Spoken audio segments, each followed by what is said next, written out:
টলিউডের খবর পেতে চান সাবস্ক্রাইব করুন টলি সিক্রেট আর পেয়ে যান আপনার পছন্দের তারকার লেটেস্ট আপডেট। দেখুন, আপনারা প্রত্যেকেই শুনেছেন এতজন মানুষ কথা বললেন যারা এই টলিগঞ্জ ফিল্ম ইন্ডাস্ট্রির অত্যন্ত গুরুত্বপূর্ণ কর্মী, যারা যোগ্যতা নিয়ে শান্তিতে কাজ করতে চান। চাপিয়ে দেওয়া বেশ কিছু যে নিয়ম আমার এই ইন্ডাস্ট্রিকে ক্ষতি করেছে, আমাদের যন্ত্রণায় ফেলেছে। যারা সত্যি কথা বলতে গেছে তাদের দিয়ে বাধ্যতামূলক ভাবে বাই প্রেশার কাউকে দিয়ে সোশ্যাল মিডিয়ায় বিভিন্ন কথা বলানো হয়েছে, কাউকে বলা হয়েছে এটা মেনে নাও, কাউকে ডেথ থ্রেট দেওয়া হয়েছে, এমনকি অভিযোগ এলো যে গুলি করে মেরে দেওয়ার কথাও বলা হয়েছে। এর থেকে ভয়াবহ ঘটনা আমার মনে হয় যে ভারতবর্ষের কোন ফিল্ম ইন্ডাস্ট্রিতে যাদের হাতে বা যাদের দায়িত্বে পরিচালনার কথা ছিল কোথাও হয়েছে কি কোনোদিন? আমার মনে হয় যে সমগ্র পশ্চিমবঙ্গ যেমন এই অন্ধকার থেকে মুক্তি পেতে চেয়েছে, ঠিক তেমনি আজ এখানে যারা এসেছিলেন, যারা জানাতে চেয়েছেন, এই ভয়াবহ ঘটনা শুনে আমাদের আর বুঝতে সময় লাগে না যে ঠিক কি চলছিল টলিউডে এবং কি যন্ত্রণার মধ্যে। সেটা আমাদের টেকনিশিয়ানস ভাইরা বোনেরা হোক, দিদিরা হোক, শিল্পীরা হোক, প্রযোজক, পরিচালক, বাকি সবাই তারা কোন যন্ত্রণায় ছিলেন যে চাপিয়ে দেওয়া ইচ্ছা সেটা না মেনে নিলে যার সঙ্গে ভালো ফিল্ম হওয়ার কোনো যোগাযোগ নেই গুলি করে অব্দি মেরে দেওয়া হবে। এই ভয়াবহ, ইমিডিয়েটলি লিগ্যাল অ্যাকশন তো হওয়া উচিত এবং করা হবে। যারা যারা জড়িয়ে আইন মেনে এফআইআর হওয়া উচিত এবং আইন যে কথা বলে সে অনুযায়ী শাস্তি হওয়া উচিত। আমরা এখানে অজস্র মানুষের চোখের জল দেখেছি যে কিভাবে তাদের দমন পীড়ন করা হয়েছে, নারী পুরুষ নির্বিশেষে শুনলাম। এইভাবে যে টলিউড চলছিল তা ভয়ঙ্কর।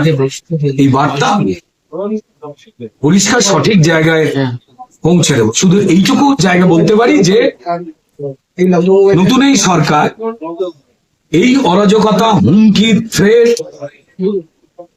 তার ঘোর বিরোধী এবং তা স্পষ্ট করে আমাদের সম্মানীয় মুখ্যমন্ত্রী শুভেন্দু অধিকারী মহাশয় বারবার জানিয়ে দিয়েছে। দুর্ভাগ্যজনক। আগামী দিনের ভবিষ্যৎ নিয়ে আপনার কি ভাবছেন? একজন বলে স্পেসিফিক যেটা প্রশ্ন লাস্টে বললে তুমি যে তোমরা মেসেঞ্জার বার্তাটা পৌঁছে দিতে পারো বা ডিসিশন মেকার, যেহেতু অনেকগুলো সংগঠন রয়েছে যেগুলো অরাজনৈতিক, এই সংগঠনগুলোকে নির্বাচনের মাধ্যমে আবার পুনরুদ্ধার করে বা নতুন করে সেট আপ করার জন্য তোমরা কি বার্তা পৌঁছে দেবে? কারণ আজকে অনেকটা 27টা গিল্ডেরই অনেকে কথা বলবে, ফেডারেশনের ইলেকশন আছে, তো ভবিষ্যতে পদক্ষেপটা কি হতে পারে, কি বার্তা তোমরা চারজন যারা দায়িত্বপ্রাপ্ত পৌঁছাতে, সেটা ব্রিফে যদি একটু সবাই টলিউডের আগামী দিনের ভাব। দেখুন, টলিউডের আগামী দিনের ভাবনা তো টলিউড নিজে ঠিক করে কিভাবে সুন্দরভাবে বিকশিত হবেন, তারা কিভাবে সুন্দর সুন্দর প্রোডাকশন করবেন, সিনেমা বানাবেন, সিরিয়ালস বানাবেন, ওয়েব সিরিজ বানাবেন বা ডকুমেন্টারি বানাবেন। গুণগত মানের যোগ্য লোক তারা যে কাজ করবেন ভয়ভীতিহীন ভাবে, এটা তো টলিউডের নিজস্ব ইচ্ছা। আজকে টলিউডের বন্ধুরাই এখানে যারা উপস্থিত হয়েছিলেন তারা জানালেন যে কিভাবে এই কয়েক বছর ধরে তা ধীরে ধীরে স্বাধীনতা হারিয়েছেন, হাসতে ভুলে গেছেন, ভয়ভীতির পরিবেশে রয়েছেন এবং নাম করে করে প্রত্যেকে বলেছেন কারা কারা কাদের জন্য হয়েছে। তো ফলত সেই বার্তা ডেফিনেটলি পৌঁছানো হবে। This is the original picture of Tollywood. এই যন্ত্রণার মধ্যে টলিউড গেছে বলে বিভিন্ন দিক থেকে ক্ষতিগ্রস্ত হয়েছে এই শিল্প জগৎ এবং মানুষজন। এবার ডেফিনেটলি সেই অনুযায়ী কোন আইনি কাজ হয়েছে বলে, মানে বৈধ আইন তেমনটা তো শুনতে পাওয়া গেল না। তার মানে আইন যারা ভেঙেছেন সরকার সিদ্ধান্ত নেবে। আমার একটা প্রশ্ন আছে, টলিউডের যে বাংলা সিরিয়াল আগামী দিনের যে কন্টেন্ট, সেই কন্টেন্ট নিয়ে আপনাদের কি ভাবে? দেখুন, কন্টেন্ট বিভিন্ন ধরনের হয় এবং সেই কন্টেন্টের বিভিন্ন ধরনের গ্রাহকও হন। আমি একটা সিনেমা দেখতে পছন্দ করি, অন্যজন হয়তো সেটা পছন্দ করেন না, এগুলো আমাদের ব্যক্তিগত পছন্দ। তো তো গ্রাহক অনেক রকমের অনেক মানসিকতার রয়েছেন, এবং ঠিক তেমনি সেই অনুযায়ী টেলিভিশনের সাবজেক্ট বলুন, ওয়েব সিরিজের সাবজেক্ট বলুন বা সিনেমার সাবজেক্ট তৈরি হয়। গল্প বইয়ের ক্ষেত্রেও তাই। বইমেলাতে গেলেও আমরা যেমন দেখতে পাই, ফিল্ম ফেস্টিভ্যালে গেলেও যেমন আমরা দেখতে পাই যে সম্ভার অনেক, যার যেটা পছন্দ তিনি সেটা গ্রহণ করবে। এটা তো আমাদের অপশনের আমার একটা প্রশ্ন রয়েছে, সেটা হচ্ছে পরমদা একটু আগে বললো কোথাও গিয়ে সরকারের একটা কোনোভাবে একটা দরকার যে তারা যেন মধ্যস্থতার জায়গায় থাকে, তারা রুল করবে না বা কন্ট্রোল করবে, কিন্তু দেখবে, পুরো পর্যবেক্ষণ করবে যে কি হচ্ছে না হচ্ছে, মানে একজন কেউ আমব্রেলা একটা থাকা হচ্ছে না। আমি যেটা মিন করেছি এটা একটু ক্লিয়ার করি, সেটা হচ্ছে আমার বক্তব্য হচ্ছে যে এই যে একটু আগে রুদ্র বললো যে কিছু ক্ষেত্রে ক্লিয়ারলি বোঝা যাচ্ছে যে অনেক কিছু বৈধভাবে করা হয়নি। বৈধতার একটা বড় সেই বৈধতাটা আইনগত বৈধতা হয়, আবার ব্যক্তিগত সম্মান, ব্যক্তিগত ডিগনিটি, ব্যক্তিগত রাইট, ব্যক্তিগত স্বাধীনতা, ব্যক্তিগত অধিকারের একটা পরিধি হয়। সেইগুলো যখন ভঙ্গ হয় তখন তো কোথাও একটা প্রশাসনের ভূমিকা চলে যায়। আমি সেটাই বলছি। এবং যে কোনো ওয়ার্ক সেক্টরে, যে কোনো কর্মক্ষেত্রে কিন্তু প্রত্যেকটা দেশ বলুন, রাজ্য বলুন, সেই তার যে প্রশাসন থাকে তাদের একটা এসওপি তৈরি করে দেওয়ার অধিকার থাকে বা ক্ষমতা থাকে, বা তাদের একটা এখতিয়ার থাকে। আমি সেই এখতিয়ারটা যে কোনো সেক্টরেই সরকার বা প্রশাসন কাজ করে। আমি সেটাই বলছি যে এই যে এতগুলো অভিযোগ জড়ো করা হলো, সেক্ষেত্রে কত তাড়াতাড়ি সম্ভব যে এটাকে কোনোভাবে সমাধান বা কোন দিকে যেতে পারে, এটা মানে কারণ এটা তো অনেক দিনের অভিযোগ জমা পড়েছে, সেটা কত তাড়াতাড়ি বলে যে বিষয়টা হচ্ছে, সেটা কেমন হচ্ছে আমাদের পশ্চিমবঙ্গে ঠিক এই মুহূর্তে মাথায় 8.5 লক্ষ কোটি টাকার দেনা চাপিয়ে চলে যাওয়া হয়েছে। কোন রকম নিয়ম নীতির ধার না ধরে, আমাদের নিয়ম কানুন না মেনে মানুষের জীবন যাপন, তার নাগরিক অধিকার কি, শিল্প জগতের স্বাধীনতা, ব্যবসা জগতের স্বাধীনতা, সেগুলোকে খুব একটা তোয়াক্কা না করে, যে কারণেই এই পাহাড় প্রমাণ দেনা, এবং তাতে কোন একটি বাচ্চা জন্মালে সে জানতেই পারে না সে জন্মাচ্ছে এই বাংলায় 80,000 টাকার মতো প্রায় দেনা নিয়ে। এবার যা গেছে তা অতীত, কিন্তু বর্তমানে এক্ষুনি এই যেমন ওই দেনাটির জায়গায় এক্ষুনি আমরা পশ্চিমবঙ্গকে সেই টাকাটা আমরা যে কোনো প্রফেশন থেকে, যে কোনো কলকারখানা থেকে কি এক্ষুনি আমরা সেটা অভাব পূরণ করে দিতে পারি? মানে আমরা তো কেউ ঈশ্বর নাই, তাই না?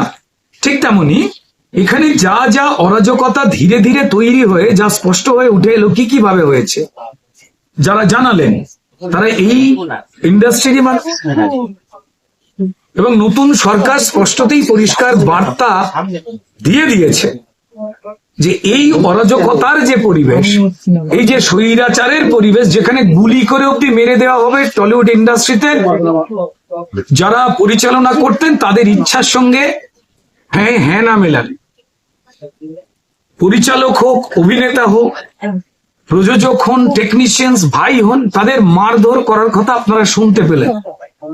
ব্যান করে দেবার কালচার, তার কাজ বন্ধ করে দাও, এই সমস্ত কিছুগুলো আউট।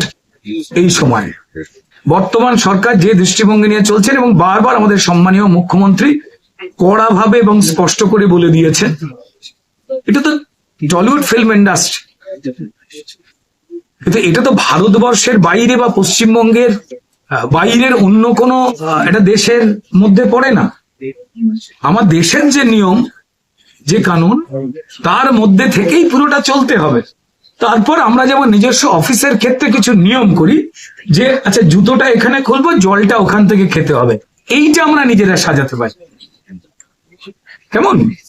কিন্তু বাকিটা এটা আমাদের নিজেদের নিয়ম চলবার, কিন্তু বাকি প্রত্যেকটি কাজই আমরা যাই করি না কেন সেটা কিন্তু ভারতীয় সংবিধান বলুন বা আমাদের আইন কানুন যা লেখা রয়েছে তার মধ্যেই কিন্তু ঘুরে ফিরে পড়ে। তো ফলত সেগুলো যেমন নজরদারি থাকবে সরকারের, ঠিক তেমনি যাতে প্রাণ ভরে নিঃশ্বাস নিয়ে কাজ করতে পারে যোগ্যতা অনুযায়ী মানুষ ভয় ভীতিহীন ভাবে, সেটা এনশিওর করার দায়িত্ব এই সরকার প্রথম থেকে স্পষ্ট করে দিয়েছে। তাই একটা সম্পূর্ণ রাজনৈতিক ঘেরাটোপের যে বদ্ধ একটা জায়গা ছিল, তার বাইরে আজকে বিভিন্ন মানুষ এখানে একত্রিত হয়েছে। সৃজিত মুখার্জি যখন বক্তব্য রাখলেন সেটা শোনা গেল, বাকি অশোক ধানুকাজি যখন বক্তব্য রেখেছেন সেটাও শোনা গেছে, বা একজন নতুন প্রযোজক, নতুন পরিচালক তারাও যখন বক্তব্য রেখেছেন সেটা শোনা গেল, বা বাকি অভিজ্ঞ বা নতুন আমাদের টেকনিশিয়ান ভাইদের মধ্যেও তাই। তারা প্রাণ ভরে নিঃশ্বাস নিতে চাইছে, বাঁচতে চাইছেন এবং বলতে পারছেন বলে সবাই জানাচ্ছেন যে এই প্রথম বলতে পারলাম। তারা নাম নিয়ে নিয়ে বলছেন যে স্বরূপ বিশ্বাস কি করেছে যন্ত্রণা, তারা বলছেন। আমরা তো জানতে এসে এবার তারা যেটা জানিয়েছেন সেই রিপোর্ট আমরা জমা দেবো, এইটুকুই তো খুব স্বাভাবিক নিয়ম। রুদ্রদা, বহু বছর ধরে গিল্ডে কাজ করার ক্ষেত্রে অনেক জেনারেশনকে আমরা অনেকে কাজ পেতেন না বলে কাজ করতে পারেনি, কিন্তু তাদের নিয়ে কিছু একটু 100% যখন এই পরিবেশটা অফ হয়ে গেছে এবং প্রত্যেকটা মানুষ যারা টলিগঞ্জ ফিল্ম ইন্ডাস্ট্রিতে কাজ করা, বিভিন্ন ধরনের কাজ করা মানুষ, তারা যে যে বক্তব্য রেখেছেন সেই বক্তব্যে কিন্তু আগে পরে এই কথাটা জড়িয়েছি যে এই গিল্ড কার্ড তার কঠিন নিয়ম, পছন্দের নিয়ম, পছন্দের লোক হলে তবে কাজ পাবে, তবে কার্ড পাবে, না হলে সে ঘুরেই যাবে। এগুলোও তো পরিষ্কার একটা পদ্ধতিগতভাবে তৈরি করা হয়েছে বলেই এখানে যে মানুষজনেরা এসেছেন, এত গুণী টেকনিশিয়ানস বা বাকি যারা এসেছেন তাদের মুখ থেকেই তো স্পষ্ট করে আপনারাও জানতে পারলেন। ওই অন্যায়টা তো হবে না, আর চলতে দেওয়া যাবে না, সেটা ইতিহাস হয়ে গেছে।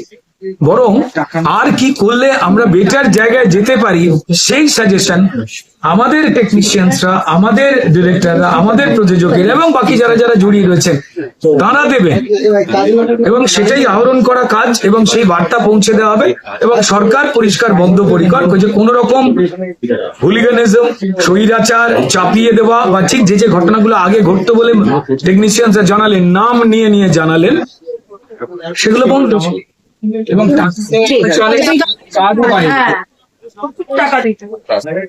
কার্ড নিয়ে টাকা নিয়ে কার্ড দেওয়ার খেলা হয়েছে। কাজ পাননি বেছে বেছে, একে কাজ দাও, ওকে দিও না, ওকে আটকে দেয়, সবকটাই কিন্তু ওই অবরোধ করে দাও স্বৈরাচারকেই প্রমোট করে। বিভিন্ন কি রুচি ফুচি কি সব ক্লাব শুনলাম যে সেখানে ডেকে নাকি মিটিং করানো হতো, এটা কোন রুচির কি পরিচয় আমি জানি না, এবং থ্রেট করাও হতো বলে লোকজন বলছে। আবার বলছি যে ভয় আউট, ভরসা ইন। এই যে স্বরূপ বিশ্বাস না না না, একদম বিষয় একদম এরকম, কিভাবে এগোবে এই পরিবেশটাকে সহজ আর স্বাচ্ছন্দ্যপূর্ণ করতে, যোগ্য মানুষেরা কাজ করবেন সেটা করতে, সেই নির্ণয়টা ডেফিনেটলি সরকার নেবে। আমাদের যে চারজন, আমি হই, পাপিয়াদি হই, রূপাদি হন বা হিরণ হন, আমাদের চারজনের ওপরে একটা পরিষ্কার এই কথা বলবার, যে মানুষ কথা বলতে চাইছেন যেটা আগে বলতে পারতেন না, আজকে প্রত্যেকেই যেটা বললেন যে আমরা প্রাণ ভরে নিঃশ্বাস নিয়ে এই যে কথাগুলো বলতে পারছি, এটাই আমাদের একটা বাড়তি ভালো লাগে। এই পরিবেশটা টলিউড থেকে চলে গেছিল, সেটা যেই হোক, আমাদের এই যে কথাটা বলছেন, এই কথাটা আমাদের কাজই হচ্ছে সঠিক জায়গাতে পৌঁছে দেওয়া, তথ্য সংস্কৃতি মন্ত্রকে পৌঁছে দেওয়া, এবং রেসপেক্টেড আমাদের মুখ্যমন্ত্রী সম্মানীয় শুভেন্দু অধিকারীর কাছেও সেটা যাওয়া, এবং সংশ্লিষ্ট দপ্তরের যারা আধিকারিকেরা রয়েছেন তারাও নিরপেক্ষতার সঙ্গে এটাকে অ্যানালিসিস করে এই যন্ত্রণা মুক্তির কাজে তারা অত্যন্ত সতর্কভাবে মানে জাগ্রত হয়ে রয়েছে।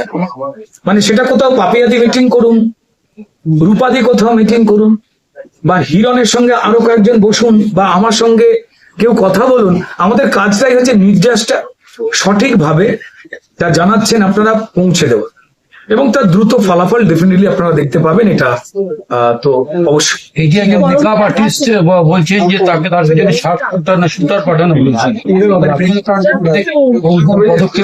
অবশ্যই সেটা তো হওয়া উচিতই। একজন মেকআপ আর্টিস্ট ভদ্রমহিলা দিদি পরিষ্কার, তিনি অন্যায়ের বিরুদ্ধে কথা বলেছিলেন, ন্যায়ের পক্ষে কথা বলেছিলেন বলে তার কাছে শার্প শুটার মানে গুলি করে মেরে দেওয়ার লোক পাঠানো হয়েছিল বলে তিনি যে অভিযোগ করলেন, চোখের জল ফেলতে পারেন, তা তো সবাই শুনেছে। এই দেশে তো একটা নিয়ম কানুন রয়েছে। সেটা উল্লঙ্ঘন করে কেউ এটাকে অন্য দেশ যারা ভাবতে শুরু করেছিলেন আমাদের তৈরি দেশ, নিজেদের ইচ্ছায় সবটা চলবে, সেই স্বপ্নের মৃত্যু ঘটেছে, এই দুঃস্বপ্নগুলোর মৃত্যু ঘটেছে। তো ফলত অবশ্যই বন্দোবস্ত তো নেওয়াই উচিত। সাংঘাতিক ঘটনা, নাহলে এই প্রবণতা তো তাদের যারা এখনো পর্যন্ত কিছু লোক ঘুরে বেড়াচ্ছেন তাদের মধ্যেও তো থাকবে। জানি না তারা পিস্তল টিস্তল নিয়ে ঘুরছেন কিনা, কারণ এটাই তাদের স্বভাব বলে জানতে পারছেন।